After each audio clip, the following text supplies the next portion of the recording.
Entonces, cuando se estaba por terminar la reunión anterior, habíamos dicho que teníamos mucha variación de este tipo de recursos a lo largo del proyecto. Por lo tanto, lo que se hace para que esto no ocurra, ahí tenemos el histograma de cómo se estaría utilizando los recursos. Ven que es muy variable la utilización de este recurso.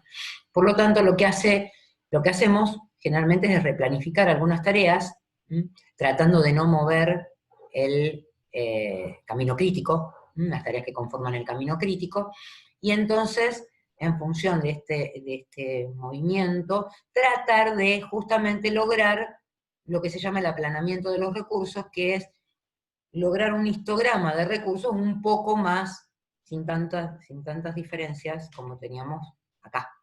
Acá teníamos muchas diferencias, acá logramos un poco más homogéneo el histograma de utilización de ese recurso.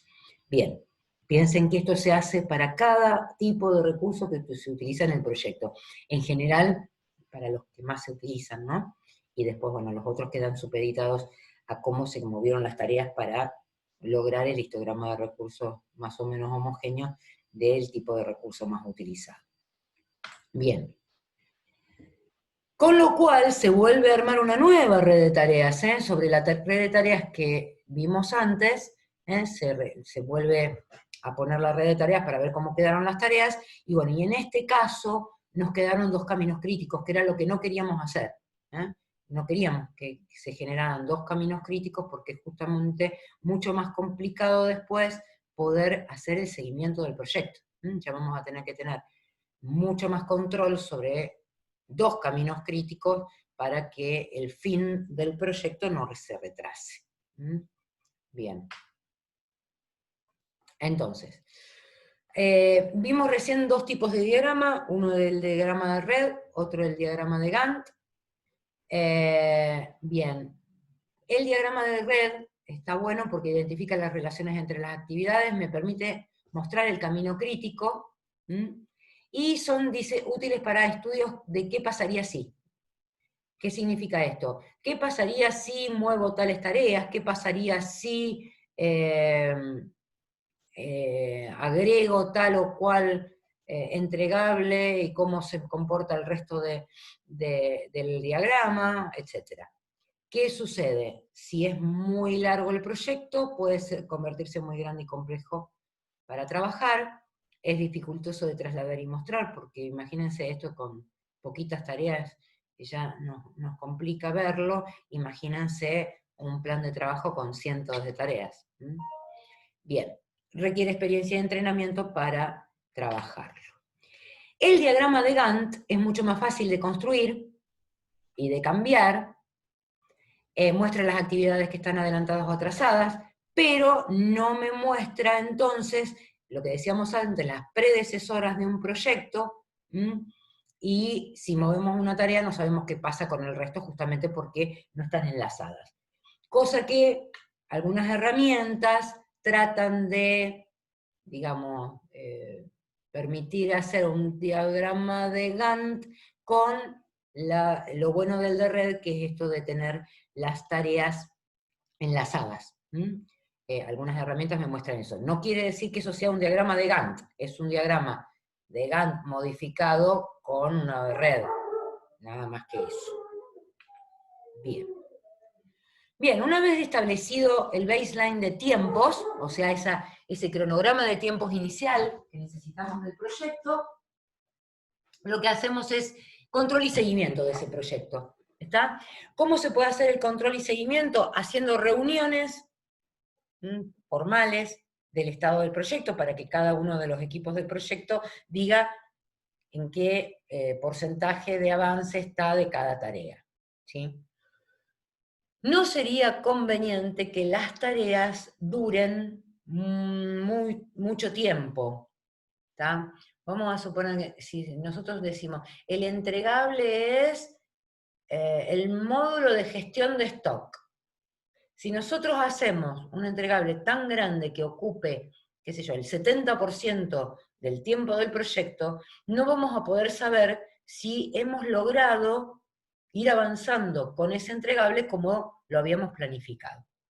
Entonces lo conveniente muchas veces es a ese entregable subdividirlo, ¿no? Si era la gestión de stock, a lo mejor tenemos la interfaz de registro de ingreso de mercadería, y entonces lo que medimos es que hayamos terminado esa interfaz. En el caso de la compra de algún elementos que haya que instalar en oficina, qué sé yo, el cableado, por ejemplo, y las oficinas son muchas, entonces decir, hemos cableado las oficinas tales y cuales, y entonces dividir los entregables de manera tal de que uno pueda especificar hasta dónde llegó con cada una de las actividades, y entonces así poder hacer el seguimiento del proyecto. ¿Qué se hace? Se compara el inicio de las tareas previstas con el inicio de cada tarea que tenemos en el proyecto, ¿bien? Y el avance de cada una de las tareas. Esa es una de las formas de hacer control y seguimiento del proyecto. Bien, lo que sigue acá, obviamente las consecuencias de una mala estimación es que es probable que nuestro proyecto no llegue a buen término, que tengamos algunas discusiones legales con nuestro cliente, de que los mismos integrantes del equipo quieran salirse del equipo porque no se está cumpliendo con lo que queremos, etcétera, etcétera.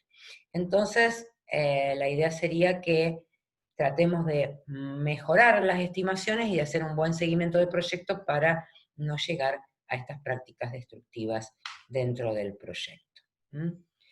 Bueno, los beneficios de una buena medición, una buena estimación, es saber cómo está el estado de un proyecto, mejorar la calidad.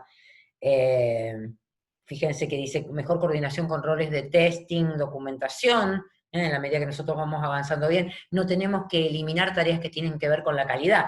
Muchas veces tenemos, digamos, si se acuerdan, cuando arrancamos todo esto decíamos que teníamos un baseline de alcances, uno de tiempo y uno de costos, pero también tenemos planes de trabajo de calidad y de riesgos del proyecto. Entonces, ¿qué va a pasar si nosotros no tenemos una buena estimación para llegar al alcance del proyecto? Probablemente lo que restringamos serán las actividades de calidad, lo que después redunda no en un beneficio respecto al proyecto. Bien. Lo que sigue es cuestiones que tienen que ver con proyectos de software, de cómo se estima, de cómo es la variabilidad en las estimaciones de proyectos de software. Es lo mismo que comentábamos al principio con respecto a cómo medimos. Fíjense la prefactibilidad, la diferencia que hay entre la medición real o el rango de la cota inferior de la medición que hacemos para llevar adelante el proyecto, de las estimaciones de tiempo, y de la costa superior, hasta que llevamos al producto completo y obviamente ambas curvas se juntan. Bueno, en la estimación del software las cuestiones que inciden son la complejidad del software, los integrantes del proyecto, que muchas veces no están capacitados, los tipos de software que vamos a construir, factores que tienen que ver con el personal y el lenguaje de programación muchas veces están asociados. Bien, hasta aquí llegamos con esta partecita de tiempos, y lo que necesitaríamos que ustedes hagan ahora es que se pongan a trabajar sobre la estimación del proyecto de ustedes. Si ya terminaron con la EDT, empezar a estimar el proyecto de ustedes.